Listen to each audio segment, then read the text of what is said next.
Môre, ekskuus. Ek het my admin agter mekaar kry. Vroeger die week bel 'n pel my uit Vryburg, sy naam is Dave, en hy deel toe, ek het dit al met Jan en my pa gedeel, maar hy deel toe 'n gedagte met my oor die Here 2 goed aan Moses weerhou, versoeke wat Moses gehad het. En die een was is dat hy God se gesig kan sien, toe Moses nog geleef het. En die tweede ene was dat hy die beloofde land kon aangaan. En God het daai 2 goed, en die een was as gevolg van ongehoorsaamheid, en die ander ene was omdat God gesê het, maar as jy my aangesig sien, dan sal jy tot sterwe kom, ons sal nie meer wees nie. En toe sê hy maar, toe Jesus toe Elia en Moses saam met Jesus op die berg verskyn het, toe hulle gebid het, toe dit waar geword het Moses voorgevra het, hy kon God se aangesig sien, en hy was in die beloofde land. En dit het my toe nogals bindend laat dink oor my perspektief, en my uitgangspunt van, hoe sien ek God se wil, en dit wat hy vir my tot stand bring. Nou, die gedagte dat iets wat jy vandag vra, eers oor 2000 jaar tot stand gaan kom, is dalk 'n moeilike ene vir jou, nee. Maar ek dink ons dink baie lineêr in terme van tyd. Ons dink baie, ek vertrou die Here nou vir hierdie. Ek het 'n behoefte nou tot dat, of as dit nou sal verander, dan gaan my lewe beter wees. Of as hierdie omstandighede anders is, dan kan ek dit en dit en dit doen. So ons het hierdie lineêre gedagtes in terme van, jy weet, amper so ritmiese behoefte wat ons het van, ek sê iets en dan is dit, jy weet, die mikrogolf is soms gestel vir 'n minuut, so hy moes nou 10, nee. En toe begin ek dink, okay, maar as ek nou voel en glo ek leef God se wil, hoe lyk God se wil vir my? Hoe lyk oorgawe en hoe lyk daai progressie? Want die feit dat Moses nie toegelaat was om God se aangesig te sien, maar God het vir hom sy agterkant gewys, kon vir hom 'n teleurstelling gewees, nee. Hy kon gevoel het, maar ek het gevra vir iets en ek het nie dit gekry wat ek voor gevra het nie. Of die feit dat Moses sy hele lewe opgeoffer het om tot by die beloofde land en hierdie ondankbare volk tot daar te kry, en nou het hy hulle daar, en nou mag hy nie ingaan nie. Dan kon hy gesê het, maar Here, ek het al alles vir u gegee, en nou kry ek nie eens dit wat myne is, wat u vir my gevra het om te doen, en om tot stand te bring. Julle verstaan daai gedagtes wat in ons harte maal, nee? Ons kom baie keer by die plek waar die Here vra van ons iets, en dan kom ons tot op 'n punt, en dan voel ons maar, ek kry nie dit wat ek voorgehoop het, of dit wat ek in my hart voel lewe nie, of dit wat ek sien tot stand moet kom nie. So daar is daai spanning tussen ons emosionele wêreld en dit wat ons prakties ervaar. En toe ek het hoor, toe besef ek, maar God se genade is so groot, so selfs dit wat hy weet, wat vir ons sleg is, gee hy vir ons later wanneer ons dit kan hanteer. Want hy tog, ek meen, ek het al baie keer gewonder, maar hoekom spesifiek Moses en Elia? Hoekom nie iemand anders nie? Hoekom nie Jesaja nie, of hoekom nie Joshua nie, of hoekom nie Dene nie, of hoekom nie Dawid nie, hoekom nie 'n ander geloofskryger nie, hoekom daai 2? En so hier sou ons dalk 'n gedeeltetjie van die antwoord, nee, van hoekom hulle 2. So daar's 4 skrifte wat ek graag wil hê ons moet lees. Die eerste een is in Hebreërs 11. En asseblief julle moet saam met my blaai. Dis sommer net vers 1 van Hebreërs 11. Laat ons saam lees.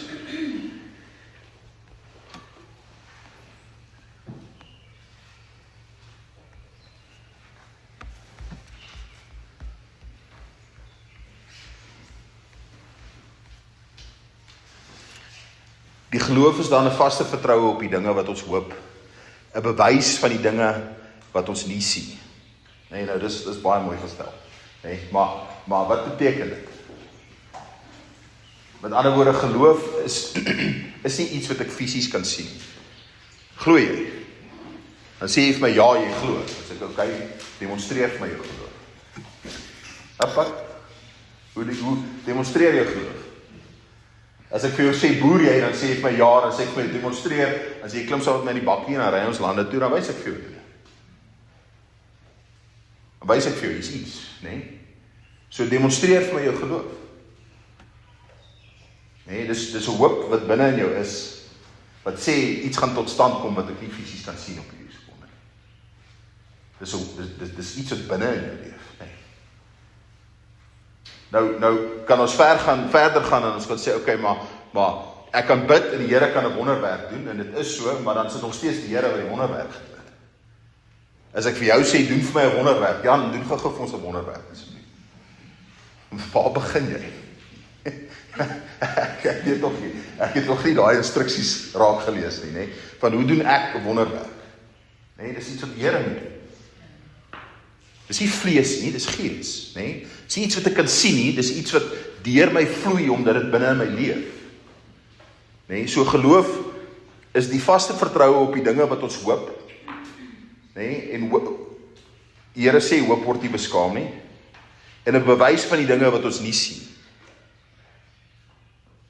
Met ander woorde, dit wat in jou binneste tot stand gekom het, nee, daai oortuiging wat in jou binneste tot stand gekom het, dit is die bewyse wat jy het. So as iemand vir jou vra, wys my dat jy glo, dan wys jy vir hulle in jou binneste en sê, maar ek is getransformeer. Want ek was so en nou is ek so.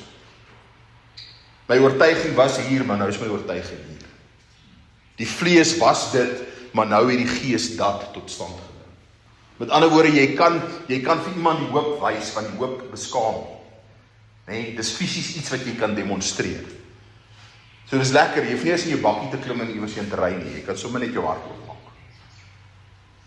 En weerloos wees. Okay, so ons begin by geloof, nee. En in die tweede ene is in Romeine 12, vers 2.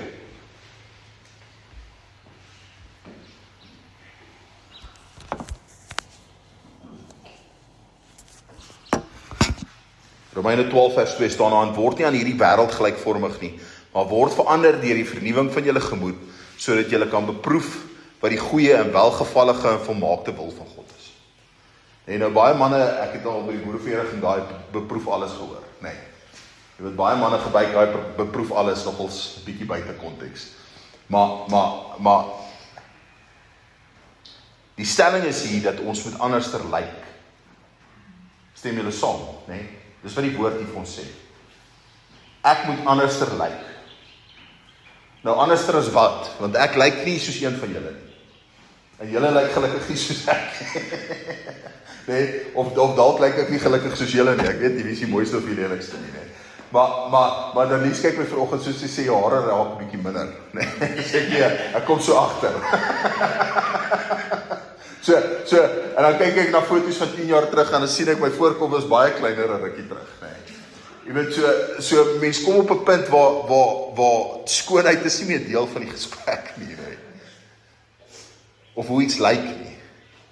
Want hoe langer iets aanhou, hoe minder is dit mooi. En as jy die ding in Duitsland koop, nee, of in Japan, dan hou hy dalk 'n bietjie langer as dat jy hom by ander wêrelddele koop, nee. Dan lyk hy vir langer mooi. Maar hier sê die woord vir ons, ek moet nie gelykvormig word nie. Met ander woorde, ek moet nie dieselfde lyk nie, maar ek moet verander word deur die vernuwing van wat? Jou gemoed. Nou, in watse arena opereer jou gemoed? Dis hoe jy voel, nee. Dis hoe jy jou dag aanpak, dis hoe jy opstaan en jou gemoed is as ek na iemand toe gaan en hulle deur 'n swaar tyd gegaan en ek kan sê, jy maar hou 'n goeie gemoed, hè? Hy sien kans. Hy het hoop. Hy gaan dit maak. Maar as jy by iemand gaan kuier en hulle gaan deur 'n swaar tyd en jy sê, jy maar ou se gemoed is so swaar. Soos 'n bootanker, nee. Dit trek jou af. So ons kom terug by daai van dit wat jy hoop transformeer iets hier binne, nee. Dit maak 'n verskil in hoe jy in die binneste is. Met ander woorde, jy is anders. So word verander deur die vernuwing van julle gemoed, sodat julle kan beproef wat die goeie en welgevalle en volmaakte wil van die Here is. So ek is ook besig om 'n teorie te bou, maar hierdie is my teorie. Ek gaan hom nou postuleer, né? Ek gaan hom nou vir julle gee en dan wil ek nou hê julle moet saam met my hieroor dink, né? As ek toelaat dat die hoop wat binne in my is, né, nie beskaam word nie, maar ek laat toe dat daai hoop tot vrug lei, tot my gemoed wat getransformeer word, né? Dan vat God my skewe begrip van die lewe en my skewe keuses en hy maak die pad vir my reg. Met ander woorde, ek kan nogals 'n gruwelike fout maak, né? Uit onvermoë. Of dalk is dit aspris, né? Soos Dawid, né? Ek dink hy het baie foute aspris gemaak. Dalk ek ook al baie keer, né? Jy maak 'n fout omdat jy wil dit hê, né? Dis jou wil. En dan kom God, wanneer jy deelneem aan hierdie proses, wanneer jy nie gelykvormig is in die wêreld nie, wanneer jy nie toelaat dat jou gemoed jou aftrek nie, wanneer jy nie toelaat dat jy trots het nie, maar die hoop wat binne jou is, God se gees wat binne in jou leef, hè? Daai hoop kom en hy trek terug dit wat skeef is na orde. So as ek dink aan hoe leef ek God se wil? Ek het al baie keer iemand sê vir my, maar hoe weet ek wat die Here se wil is? Dan sê ek vir hulle, ek weet ook nie noodwendig nie, maar ek het 'n oortuiging in my hart. Dit voel vir my reg. Ek het vrede oor hierdie. En dan het ek nou al vrede oor goed gehad en dit was regtig verkeerde besluite. Ek wil julle eerlik wees. Dit was 100%. Maar ek was oortuig in daai oomblik. In daai oomblik het ek regtig geglo dit was die regte besluit. En dan later as ek gaan kyk en ek ondersoek my intensies, dan besef ek maar selfs die vrede van my gemoed, né, kan beïnvloed word deur die begeertes van my vlees. So ek kan nie net gaan op wat ek voel nie. Maar as my hart is dat ek die hele tyd die Here se wil soek, dat ek elke keer teruggaan en ek gaan sê vir die Here, maar Here, U is die een. Nou, toe Dawid op die dak rondgeloop het, né? Julle ken daai storie van Dawid wat op die dak rondloop. Toe eintlik moes hy oorlog maak. Né? Nou is hy by die huis en hy's verveeld en hy weet nie wat om te doen nie.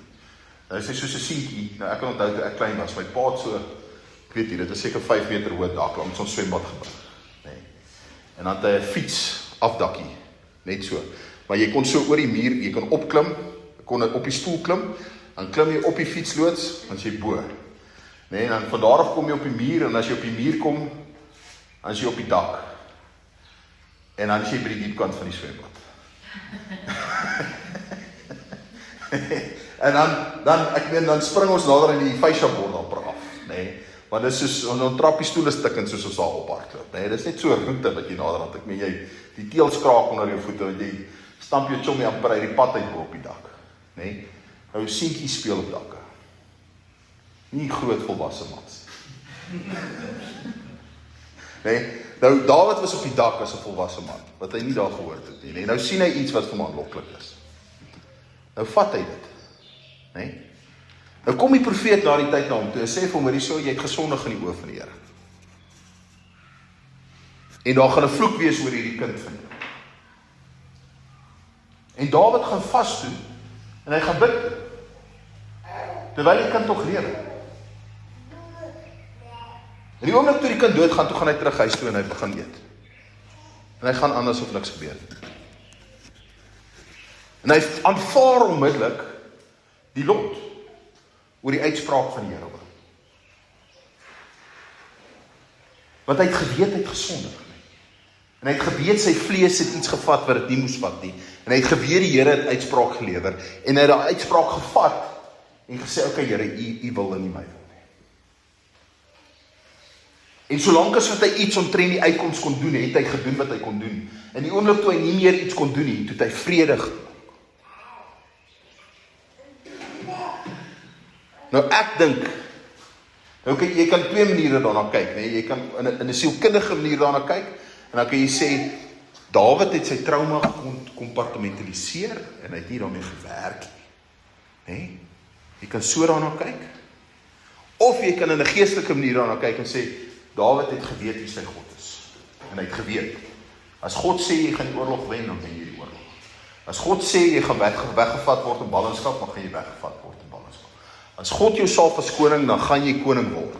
Of die ander koning jou met 'n spies probeer gooi, en of jy vir 10 jaar in 'n grot moet bly, en maak nie saak wat gebeur nie, jy gaan koning word. So wat is die perspektief wat jy in jou hart dra?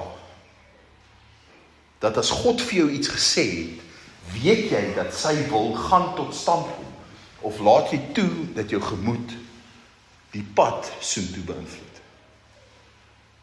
En dan hou ons op om sy wil uit te leef op 'n stadium, want ons gemoed is so swaar. My onder 16 rugby afrigter, hy het vir my 'n chommy gegee. Ek het julle al vertel, né? Dit was so groot swaar 4x4 band. Nee, al die ander ouetjies het karttyres gekry en hy het my altyd geterg as ons 400 doen, en dan skree so van ver af en sê, Meyer, laai daai yskas van jou rug af. Nee, dan wil hy ek moet vinniger hardloop. Nee. En toe gee hy my die chommy nou. Almal kan sonder 'n tyre meeste van die tyd hardloop, maar ek moet die tyre saam met my dra. Nee. En so het hy my geleer om te hardloop. Want daar was 'n las gewees. Dit is die beste rugby afrigter wat ek nog ooit in my hele lewe gehad het, want hy het in my geglo. Hy het genoeg in my geglo om my te druk. Hy het genoeg in my geglo, nie om my af te maak of te mok nie, maar om 'n las op my te plaas, sodat ek beter kan doen.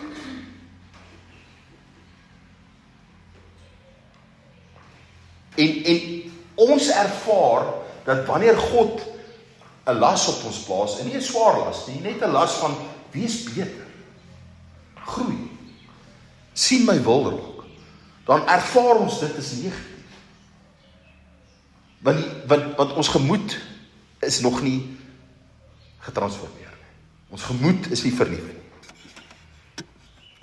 Sodat ek en jy kan beproef wat die goeie en welgevalle en volmaakte wil van die Here is. Nou kom ons gaan lees Lukas 9 vers 23.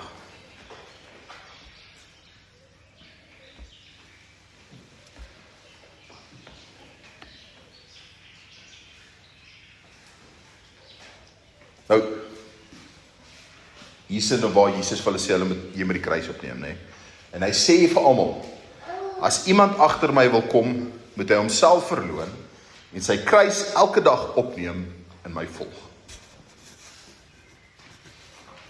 Nou die dag toe ry ek en Darlies Kaap toe, laas jaar, né?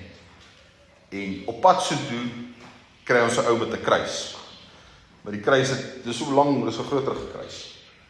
Hy is op pad Kaïri toe dink ek, of iewers heen. En hy het 'n winnetjie agter op die kruis. Nou daai ou het hierdie opdrag letterlik opgevat. Nee. Neem jou kruis op elke dag. Nou hoe lyk jou kruis? Jesus sê, as jy my wil volg, neem jou kruis op. Nee, maar ek is gemaklik dank die Here. Sal jy asseblief my net dit voorsien wat ek voorvra? Dankie Here, maar al wat ek nodig het is X, Y en Z. Ons kan ons later praat. Ons skuif dit aan vir volgende vergaderingsagenda. Nee? As iemand agter my aan wil kom, sê Jesus, moet hy homself verloon. En ek dink daai is die kruks. Nee? Want ons weet dat om Christus te volg kos jou ons. Net soos Moses geweet het. Toe hy brandende bos gesien het, in die bos begin om met hom praat. Nee? Nou ander mense wat bos rook, goed praat ook met hulle. Nee? Maar hy het niks gerook nie, nou kom hy by die bos, en dan rook die bos, maar die bos brand nie weg nie, en nou praat hierdie ding met hom. Maar hy is nie gerook nie. Nee? Nou weet hy, hier is iets aan die gang. Nou kom die bos, en die bos sê vir hom, okay, maar jy moet jou skoene uittrek, want dit is heilige grond nie. En sê die Here vir hom, gaan haal my volk, en het hy die hele tyd verskonings, want hy weet, dit gaan hom iets kos. Want hy weet, dis nie net so eenvoudig van, gaan doen dit nie. En ek dink in ons binneste, omdat ons geskape is, in sy beeld en in sy gelykenis, dat die oomblik wanneer die Here met ons in wese praat, dan weet ons. Dan word ons teruggeroep na ons Skepper toe. En dan weet ons daar's 'n prys daarna gekoppel. Maar dan die hoop wat ek ontvang het, nê? En wat vir my net soos 'n liggie aangeskakel het, is dat as dit vir Moses net 2000 jaar gevat het, of hoeveel 4000 jaar, 6000 jaar, van Moses af tot by Jesus, nê? Wat sien is dit nou? 2 of 4? 4. As dit vir Moses net 4000 jaar gevat het om te leer, nê? Dan is dit daarom nog nie 'n ewigheid nie. Ja, dis genade. Dis genade. Nee? Dis genade om te besef dat alles nie lineêr is nie en dat sekere goeders vat tyd. Moses was buite tyd. Maar dis die punt. So in ons perspektief, nê, is dit binne tyd. Vir Moses kon dit gewees het in 'n oogwink nadat hy by die Here aangekom het. Julle verstaan die beginsel, nê? Ons dink dis 'n ontvangs van ek wil dit nou hê want as hy 1 minuut verby is op die mikrogolf van daai klokkie gaan, nê, dan is dit goed warm. En in God se koninkryk werk dit anders. Nou wil ek nie vir jou sê dit wat jy die Here vertrou gaan eers nadat jy dood is tot stand kom. So moet nou nie so mismoedig raak nie. Maar wat ek vir jou wil sê is dat die hoop is daar. Dat ek kan myself oorgee aan die Here, want hy is getrou om te weet wat is dit wat in my hart leef. Dis die boodskap wat ek kry. Hy is getrou om dit vir my te gee, wat hy in my ingeplaas het, maar wat hy van my vra, eerste, soos wat hy vir Abraham gevra het, is die belofte wat ek vir jou gegee het, gee dit vir my terug. En dan kom ons lees gou Matteus 11 vers 28 tot 30.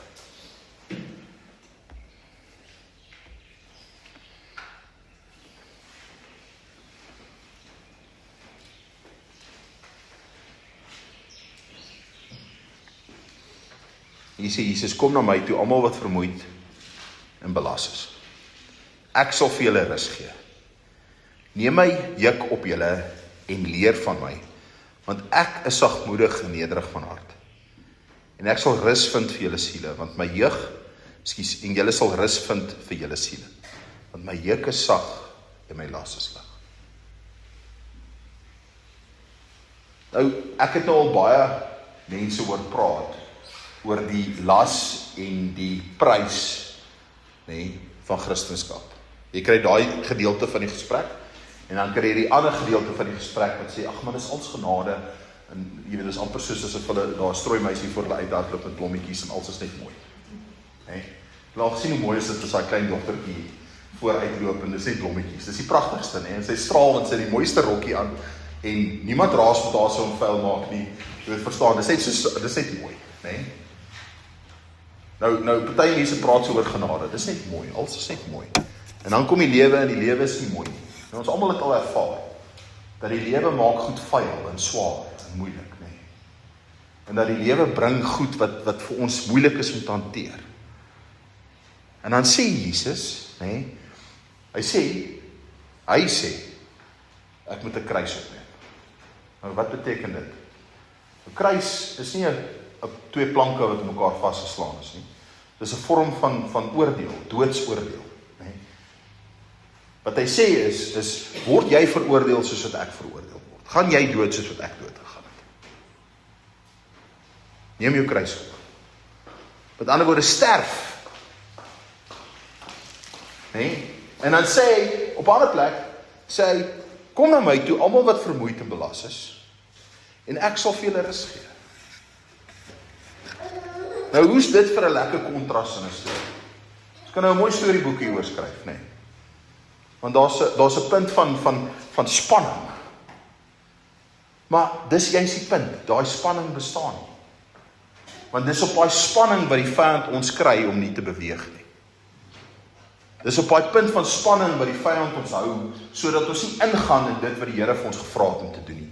Want ons is oortuig dat die spanning bestaan. Want ons is oortuig, deur iets vir die Here terug te gee, verloor ons iets. Ons is oortuig dat ek het lewe omdat God vir my lewe gegee het, nee? Wie stem saam met my daar? Okay, ons almal stem saam oor dit, nee? Ek lewe omdat God my die genade gegee het om te lewe. Ek het die voorreg om hom te bely met my mond, omdat hy my die genade gegee het om hom te kan bely, nee? Ons almal stem saam oor dit, nee? Daai basiese beginsels. Maar ons is bang om dit vir hom terug te gee, maar hy het dit vir ons gegee. En dis baie keer soos ek probeer vir Moses help met sy speelding wat nie wil werk nie, maar hy is te bang om dit vir my te gee, want hy is bang hy kry dit nie terug nie. Maar ek wil net help. Want ek is sy pa en ek is lief vir hom. So ek wil vandag vir jou sê dat daai spanning wat die vyand jou van oortuig het, daai spanning bestaan nie. Want Jesus sê, neem my juk op julle en leer van my, want ek is sagmoedig en nederig van hart. En julle sal rus vind vir julle siele. Nie moontlik as jy na my toe kom, gaan ons 'n oplossing vind vir die probleem. Miskien dalk 60%. Gaan bietjie beter wees. Jy sal. Dis 'n verklaring.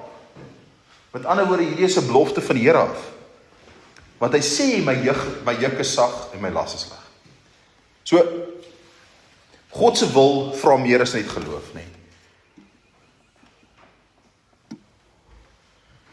En as ons van geloof praat, dan dink ons daaraan in terme van progressie. Met ander woorde, dis iets wat volg op mekaar, nee. Maar daar's iets wat dit dra, en my en jou geloof word gedra deur die oorgawe van ons hart. So ons moet toelaat dat ons nie ons eie wil leef nie, maar dat ons God se wil leef. So ek weet nie van julle nie, maar ek vertrou die Here dat ek nie op waar ook al ek is in my lewe gevang sal word dat ek op 'n dak speel as ek nie meer op 'n dak moet speel. Dat ek myself besig hou met iets wat ek nie myself mee moet besig hou.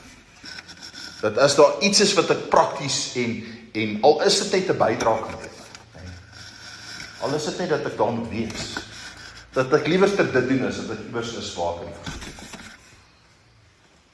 Dat God my lewe, nee, as gevolg van my geloof en my oorgawe aan hom, nee, sal gelyk trek. Dat ek binne in sy wil sal leef. En geloof is die beginpunt. Hebreërs 11:1. Geloof gee vir ons kapasiteit om sonder sig te beweeg. As ek nou vir jou sê, maak jou oë toe, nee, en ek kon die son toemaak, en ek kon net die vensters donker maak, en ek kon alles donker maak hier binne, die ligte afsit. En dan sê ek vir jou, maak nog jou oë op toe, en nou sê ek vir jou, loop van daar waar jy is, buitentoe, sonder om aan iemand vas te loop, of om oor iets te val. Dan vir Marna dink ek, gaan dit die moeilikste wees, of vir Hansie, nee. En dan vir party van ons is dit moeiliker as vir ander. Maar dan sê die Here, okay, maar as jy geloof het, kan jy loop sonder om te sien. Jy kan beweeg sonder om te weet wat voor jou is. Want hy sal vir jou wys. Geloof gee vir jou die kapasiteit om gehoorsaam te wees en ten volle te verstaan, sonder dat jy vooraf weet.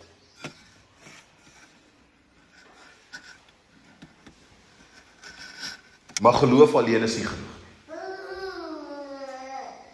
Want geloof sonder oorgawe, sonder dat jy jou gemoed oorgee en jou wil oorgee, nee, maak dat ons nie die wedloop kan volmaak. Dus oorgawe is die prys van God se wil. Dit is daai prys, daai spanning wat ons gepraat het, nee. Ek wat oorgee is die prys. Alles kos iets, nee. Plooie kos ouderdom. Nee? So. Dus ek verstaan nie hoekom wil mense hulle plooie wegsteek nie, want jy daarvoor betaal met tyd. Nee. Dit wys net vir jou hoeveel ervaring jy al het. Nee. Weet nie, dis my perspektief. Maar ons wil dit prys gee wat ons verdien het met tyd, nee? So oorgawe is die prys van God se wil, Lukas 9:23. As iemand agter my wil aankom, moet hy homself verloon en sy kruis opneem. So ek hoef nie Christus se kruis op te neem nie, ek moet my eie kruis opneem. Hy is genadig daar, nee. Hy het nie van my gevra om fisies dood te gaan nie. Hy het van my gevra om my wil neer te lê. Hy het van my gevra om dit die wil wat ek het, vir hom terug te gee. Dis die oorgawe wat hy van praat. So hoe lyk dit? Jy moet jouself verloon. Met ander woorde, jy haat nie jouself nie. Jy regeer net nie meer oor jou eie pad. God besluit, jy besluit. Jy neem jou kruis op. Met ander woorde, jy sterf van jou eie wil en jou eie planne en jou eie beheer. En dan sê hy, volg my. Nou moet jy asseblief nie my volg nie, volg hom.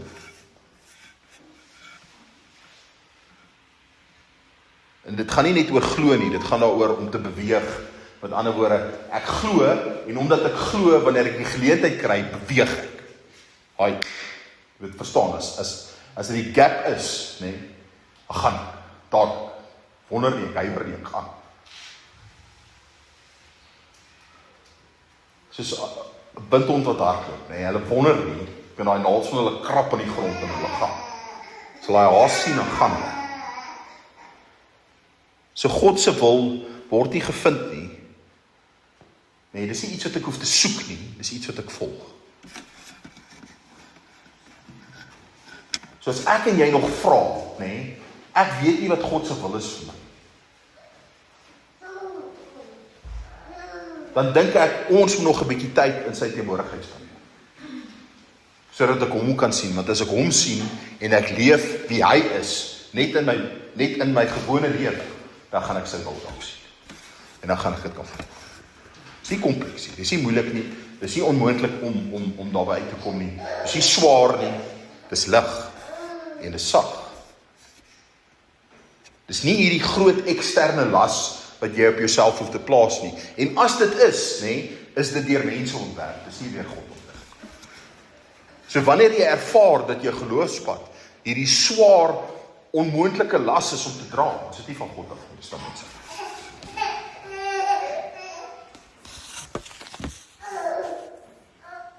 So die kruis is nie pyn om pyn te ontvang nie, nee. Dis oorgawe en belyning. Met ander woorde, ek wat my wil prys, nee, met my wil neerlê. Jy verloor beheer, jy as individu, maar wat jy kry is jy kry rigting van God af.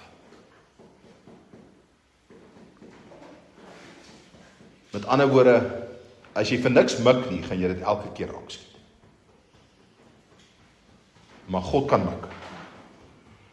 Die volgende punt is Romeine 12:2, is dat transformasie is die sleutel tot onderskeiding. So, as jy jouself oorgee, dan kan jy verander en vernuwe word. Want 'n gekruisigde lewe kan nie getransformeer word, mits dit nie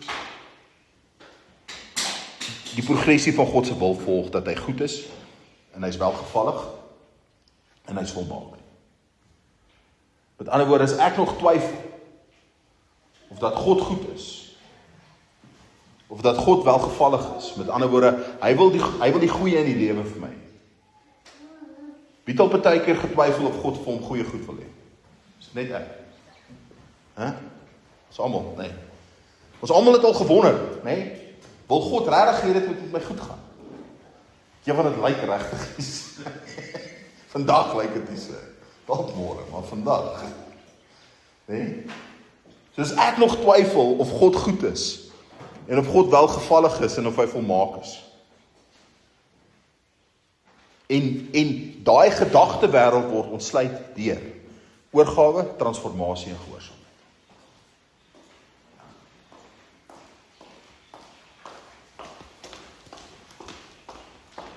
So kom ons maak daar klaar. Ons nog baie eintlik wat ek kan sê, maar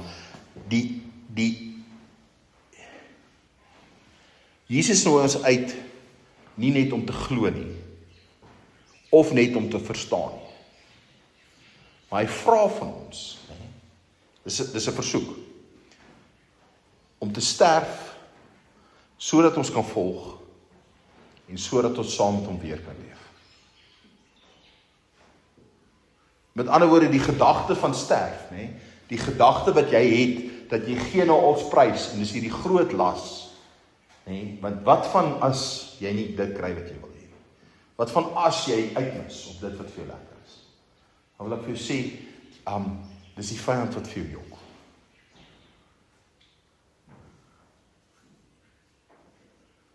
Want wanneer ek my wil neerlê, vind ek sy wil.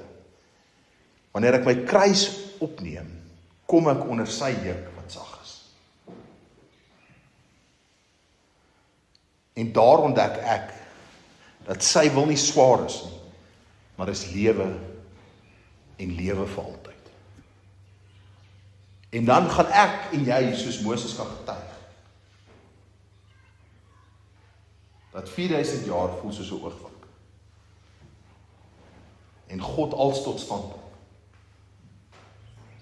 Selfs al kan ek dit nie vandag sien. Selfs al het ek nie vandag begrip nie. So kom ons sluit ons oë.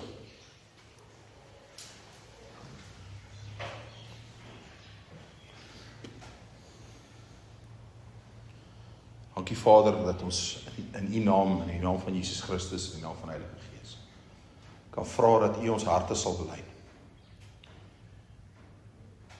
Kan vra dat U ons sal help om nie uit ons vlees uit te leef nie, maar uit ons gees uit. Dankie Here dat U ons lei en rig en onderrig. As jy wil by die volgende ander agter my aan. In die naam van Jesus kies ek vandag om myself te verloon, om my kruis op te neem en om U te volg. Here, ek bid tot U vir genade om oor te gee, vir die moed om gehoorsaam te wees en vir vernuwe denke. Here Jesus, ek buig onder die juk. Leer my van U weë. Wys my U wil.